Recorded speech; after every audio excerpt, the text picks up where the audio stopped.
ನಿಮ್ಮ ವಾಹಿನಿ, ಇದ್ದಿದ್ದು ಇದ್ದ ಹಾಗೆ. ನಿನ್ನೆ ದಿನ ಇದ್ರ ಬಗ್ಗೆ ಹೇಳಿದ್ದೇನೆ. ಏನು ನಿನ್ನೆ ಡೀಸೆಲ್ ಮತ್ತು ಪೆಟ್ರೋಲ್ನ ಸೆಸ್ಸನ್ನು ಭಾಳ ದೊಡ್ಡ ಮಟ್ಟದಲ್ಲಿ ಏರಿಕೆಯನ್ನು ಮಾಡಿದ್ದಾರೆ.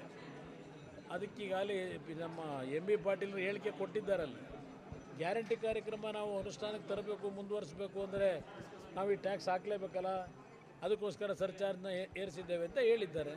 ಅವರೇ ಒಪ್ಕೊಂಡಿದ್ದಾರಲ್ಲ. ಆ 5 ಕಾರ್ಯಕ್ರಮಕ್ಕೆ ಹಣ ಸಂಗ್ರಹ ಮಾಡಲಿಕ್ಕೆ ಯಾರಿಗೆ ಹಣ ಕೊಡಬೇಕು ಅವರಿಂದೇ ದುಡ್ಡು ವಸೂಲಿ ಮಾಡಿ ಅದು ಯಾರೋ ದಾನ ಮಾಡ್ತಾರಂತಲ್ಲ, ಒಂದು ಗಾದೆ ಮಾತಿದೆಯಲ್ಲ, ಆ ರೀತಿಯ ಒಂದು ದಾನ ಮಾಡ್ತಕ್ಕಂಥ ಕೆಲಸ ಮಾಡೋಕ್ಕೆ ಹೊರಟಿದ್ದಾರೆ.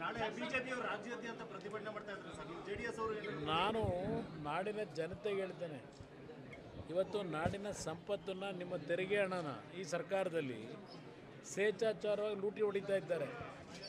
ಈಗಾಗಲೇ ಒಂದು ಇಲಾಖೆಗೆ ಸಂಬಂಧಪಟ್ಟಂಥ ಒಂದು ಬೋರ್ಡ್ ಕಾರ್ಪೊರೇಷನ್ ಹಣ ಸುಮಾರು 87 ಕೋಟಿನೋ 88 ಕೋಟಿ ಲೂಟಿ ಆದಂಥ ಘಟನೆ. ಆ ದುಡ್ಡು ಎಲ್ಲೆಲ್ಲಿ ಹೋಗಿತ್ತು ಅಂತಕ್ಕಂಥದ್ದು ನೀವೇ ಇವತ್ತೆಲ್ಲ ಜನಗಳ ಮುಂದೆ ಇಡ್ತಾ ಇದ್ದೀರಿ. ಜನತೆ, ನಾನು ಮನವಿ ಮಾಡ್ತೇನೆ, ಈ ರೀತಿಯ ಈ ಸರ್ಕಾರದ ದುರಾಡಳಿತ, ಹಣ ದರೋಡೆ ಮಾಡ್ತಕ್ಕಂಥ ಕೆಲಸ ಏನು ನಡೀತಿದೆ, ಇದರ ಬಗ್ಗೆ ಈ ಸರ್ಕಾರವನ್ನು ಎಚ್ಚರಿಸಲಿಕ್ಕೆ ಜನತೆಯೇ ಇವತ್ತು ಪ್ರತಿಭಟನೆ ಮಾಡಬೇಕು. BJP ಪಕ್ಷ, JDS ಪಕ್ಷದ ಪ್ರತಿಭಟನೆಗಿಂತ ಹೆಚ್ಚಾಗಿ ನಾಡಿನ ಜನತೆ ಈ ಸರ್ಕಾರಕ್ಕೆ ಎಚ್ಚರಿಕೆ ಕೊಡಲಿಕ್ಕೆ, ಒಂದು ಜನತೆಯ ದುಡ್ಡನ್ನು ಸರಿಯಾದ ರೀತಿ ಸದ್ಬಳಕೆ ಮಾಡಿ ರಾಜ್ಯದ ಅಭಿವೃದ್ಧಿಯನ್ನು ಮಾಡ್ತಕ್ಕಂಥ ನಿಟ್ಟಿನಲ್ಲಿ ನಾಡಿನ ಜನತೆ ಈ ಸರ್ಕಾರದ ವಿರುದ್ಧ ಪ್ರತಿಭಟನೆ ದಂಗೆ ಹೇಳಬೇಕು ಅನ್ನೋ ನಾನು ಹೇಳಲಿಕ್ಕೆ ಬಯಸ್ತೇನೆ. ಸುದ್ದಿ 3 ವಾಹಿನಿಯ ಹೆಚ್ಚಿನ ಮಾಹಿತಿಗಾಗಿ ಸಬ್ಸ್ಕ್ರೈಬ್ ಆಗಿ ಹಾಗೂ ಬೆಲ್ ಬಟನ್ ಒತ್ತಿ.